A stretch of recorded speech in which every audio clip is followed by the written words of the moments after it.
안녕하십니까. 황양숙입니다.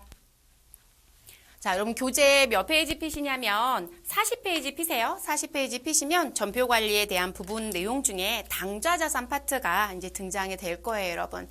우리 전표 관리 및 결산 관리 파트 같은 경우에는 총 몇 개의 챕터로 되어 있냐면 10개의 챕터. 그 중에 이제 하나의 챕터가 끝났습니다.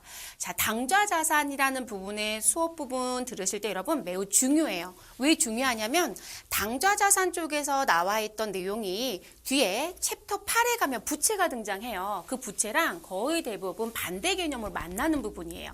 그럼 여러분 당좌 자산 수업할 때 많은 내용을 흡수해 가시면 부채 부분들은 다른 부분들, 조금 특이점 부분 또는 부채에서만 나오는 부분만 가져간다라고 하면 수업이 끝나지는 거거든요. 이해되셨죠? 그래서 당좌 자산 쪽 내용 정확하게 가져가신 게 좋겠습니다.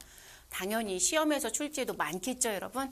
자, 챕터 2에 들어가 있는 당좌 자산 같은 경우는 크게 4개로 다시 나뉘어집니다. 현금 및 현금성 자산, 단기 투자 자산, 매출 채권, 그리고 기타 채권으로 나뉘어져 있고요. 이번 시간에는 현금 및 현금성 자산에 대해서 진행을 해보도록 하겠습니다. 여러분 교재는 다 피셨죠? 네, 교재 다 피셨으면 40페이지부터 시작을 해볼게요. 자, 현금 및 현금성 자산 들어가기 전에 제일 먼저 상단에 뭐가 나와져 있냐면 자산에 대한 분류 얘기가 좀 들어와져 있습니다. 자산의 분류 부분 얘기가 왜 들어와져 있냐면 자산은 큰 하나의 계정이에요. 그러면 우리 앞에서 이런 얘기 했었거든요. 재무상태표 계정에 속하는 부분은 크게 3개로 구성이 되어 있고 그중에 자산이 있고 갚아야 될 빚이라고 얘기하는 부채가 있고 그리고 나의 돈입니다 라고 하는 자본으로 구성되어 있다라고 했습니다. 자, 그런데 이 자산이 이렇게 쉽게 끝나면 좋은데 여러분 이게 쉽게 끝나지 않아요. 자, 자산을 다시 들어가서 보았더니 뭐라고 얘기를 하냐면 3개의 계정을 나눠서 자산은 다시 여러분 유동성 배열법 했던 거 기억해요? 유동성. 자, 그 유동성에 의해서 우리는 무슨 자산과 무슨 자산으로 나눠주자? 유동자산과 비유동자산으로 나눠주자. 여러분 우리 유동성 배열법은 자산, 부채, 자본 모두 다 해당이 됐었나요? 아니면 자본은 해당사항이 없었나요? 자본은 해당사항이 없었어요. 기억하셔야 되는 부분이고요. 그래서 유동과 비유동으로 구분이 됩니다. 그러면 당좌 자산을 시작을 하잖아요. 당좌 자산은 유동 자산에 속해요, 여러분. 그래서 유동 자산은 2가지가 있습니다. 무슨 자산과 무슨 자산? 여러분 이제 자산자 제가 계속 안 쓰는 것뿐이에요. 당좌 자산이라는 부분이 있고 당좌 자산이 끝나면 우리는 재고자산이란 부분을 얘기할 거예요. 이해되셨을까요? 그러니까 여기서 유동자산이라는 의미를 다시 한번 되짚고 싶은 거예요. 또는 유동성에 대한 구분할 수 있느냐. 그래서 유동자산은 보고기간 종료일, 보고기간 종료일은 우리 결산일 또는 회계기간 종료일, 우리 특별한 얘기 없으면 12월 31일자로 보자라고 했습니다. 12월 31일 현재를 기준으로 1년 이내에 현금으로 전환이 가능하더라라고 한다라면 그 자산들은 우리가 다 뭐로 봐주시면 되신다? 유동자산으로 보시면 된다라고 얘기를 합니다. 그래서 우리가 보고기간 종료일로부터 1년 이내 현금으로 전환이 되거나 또는 소비가 예상되는 자산이다라고 합니다. 그리고 그 자산에는 당좌와 재고가 있다라는 얘기 지금 써드린 거고요. 비유동은 여기서는 거론 안 할게요, 여러분. 뒤에 가면 다시 한번 또 나올 거니까요. 자, 여기까지는 기억을 했어야 돼요. 근데 거기에 단서가 붙었었어요. 자, 보고기간 종료 1년 이내라는 부분에 단서가 붙었던 게 뭐였었냐면 우리가 정상적인 영업 중이라는 게 있더라. 회사가 영업을 하는 활동을 들여다보니 내가 뭔가를 사가지고 와서 제조 가공을 하고 팔고 대금을 회수하는 데까지 걸리는 시간. 자, 그걸 우리가 정상적인 영업주기라고 하는데 그 정상적인 영업주기가 1년 이내가 아니라 1년보다 더 넘어간다라면 보고기간 종료일로부터 1년 이내에 그 부분이 다 끝나지 않더라, 실현되지 않더라. 그래도 우리는 그게 정상적인 영업주기에 해당되는 사이클이었다라면 뭐로 분류해라? 유동자산으로 분류해라. 여기서 한 번 더 되짚는다는 얘기는 이 글귀가 그대로 시험 문제 지문에 출제가 됩니다. 앞부분에서도 재무제표 얘기했을 때 했었던 부분이고요. 뒤에 다른 내용하고 섞어서도 낼 수 있는 부분이기 때문에 꼭 기억해 주신 게 좋겠습니다. 자, 그러면 당좌자산은 무엇이냐? 여러분 당좌자산은 여러분 재고보다 앞에 있어요. 자, 그러면 현금화가 가장 빨리 되는 자산이에요.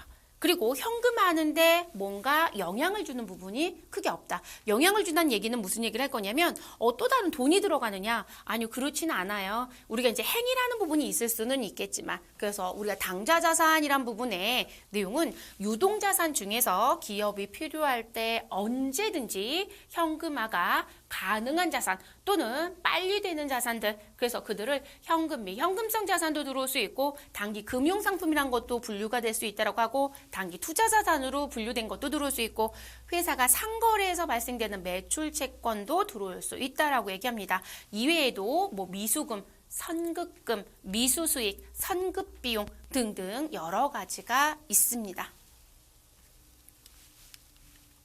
자, 현금 및 현금성 자산이란 부분. 그러면 여러분 당좌자산이 현금화가 되는데 가장 빠른 거라겠어요. 근데 제일 먼저 뭐가 들어와요? 현금 및 현금성 자산. 그럼 그 당좌자산 중에서도 현금 및 현금성 자산이 유동성이 가장 높은 자산이겠죠. 이해되셨을까요? 그래서 여러분 이게 우리가 프로그램에 들어가서 재무상태표를 열잖아요. 또는 학계잔액 시산표를 조회를 하잖아요. 그러면 제일 먼저 누가 보일까요? 현금. 이해되셨어요? 그 다음 뭐 나올까요? 예금. 그 다음 누구 들어올 것 같아요? 외상매출금 뭐 이런 거 들어와요. 이해되셨나요? 그래서 이제 그런 부분에 대한 내용. 근데 우리가 교육하는 부분은 유동성에 맞춰서 수업이 진행되고 있다 이렇게 보셔도 되겠습니다. 그래서 지금 현재 현금이 현금성 자산이라 함은 유동성이 가장 높은 자산을 말하며 그 부분은 현금이라는 부분. 현금은 다시 통화와 통화 대용증권으로 구성되어 있고 그리고 요구불예금이라고 해서 당좌예금, 보통예금, 외화예금, 재예금 등 그리고 현금성 자산으로 구성되어 있다라고 얘기합니다. 이렇게 내기도 하고요. 우리 시험은 실제 요거의 세부적인 부분들 그리고 이제 회계 처리를 해야 되니까 이름표 달기를 해야죠. 우리 이름표를 뭐라고 했어요, 여러분? 계정 과목이라고 했습니다. 그러면 현금 및 현금성 자산 중에서 제일 먼저 나오는 게 현금이겠죠. 여러분 현금은 여러분 지갑 열면 현금 갖고 계시죠? 지폐도 있고 동전도 있겠죠. 그런 걸 현금이라고 하는 거예요. 회계에서는. 이해되셨을까요? 네. 그래서 기업이 보유하고 있는 자산 중에 우리 유동성이 가장 높은 자산을 말하고 그리고 통화라는 부분은 여러분들이 갖고 있는 지폐나 동전을 통화라고 해요. 그런데 그 역할을 동일하게 할 수 있는 부분들도 포함하는 것이다라고 합니다. 그럼 그 역할을 동일하게 할 수 있는 걸 통화 대용증권이라고 얘기하는 거고요. 이해되셨을까요? 그럼 여러분 시험은 통화를 더 많이 낼 것 같아요? 통화 대용증권을 더 많이 낼 것 같아요? 이론적인 문제로 낼 땐 통화 대용증권을 더 많이 낼 거고요. 그리고 이 통화 대용증권에 항상 함정을 파요. 그리고 시험 문제, 분계 문제로 낼 때는 현금으로 지급하다 이렇게 낼 거고요. 통화 대용증권 용어를 거론하고 싶다 그러면 자기합수표를 지급하다, 당좌수표를 지급하다 이런 식의 문구들이 등장이 될 겁니다. 자, 통화 대용증권은 타인이 발행한 당좌수표, 여기서 말하는 타인 발행이라는 건 내가 아니라 상대편에 있는 사람. 그러니까 여러분 이 타인을 다른 말로 얘기하면 뭐라고도 할 수 있냐면 동전발행이라고도 얘기할 수 있습니다. 동전발행. 이렇게도 기억해 주셔야 하고요. 그리고 은행이 발행하는 자기합수표도 들어야 되겠죠. 그래서 은행이 발행한 자기합수표, 그리고 송금한, 우편한, 일반적인 회사에서는 송금한이나 우편한 많이 안 쓰죠, 여러분. 송금한 요즘 거의 없고요. 우편한 같은 경우는 무역회사들이 간혹 쓰고 있습니다. 그리고 지급 기일이 도래한 만기 이자표 또는 사채 이자표 이런 얘기도 합니다. 자, 그 부분은 뭐냐면 우리가 실질적으로 사채라고 하는 걸 사잖아요. 그럼 거기에 이자 언제 주겠다라고 해서 이렇게 우표처럼 이렇게 붙어 있어요. 그럼 그거 제시하면 바로 현금처럼 돈을 받거든요. 그래서 그거를 만기도래한 사채이자표라는 표현을 씁니다. 그리고 배당 주겠다고 통지표를 받아도 제시하면 바로 현금처럼 쓸 수 있거든요. 그러다 보니까 통화 대용의 형태를 갖고 있다라고 해서 통화 대용증권이라고 합니다. 반드시 기억해 주셔야 하고요. 자, 다만자는 뭐냐면 지금 다만에 써 있는 부분들은 통화 대용증권으로 보지 않겠다. 그렇기 때문에 현금이라고 하는 이름표를 사용하시면 안 된다라는 표현입니다.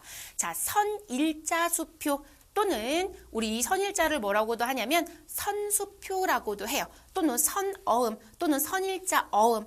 여러분 우리가 일반적으로 수표라고 한다라면 발행하는 날짜 하나밖에 없어요. 그러면 제가 오늘 은행에 가서 10만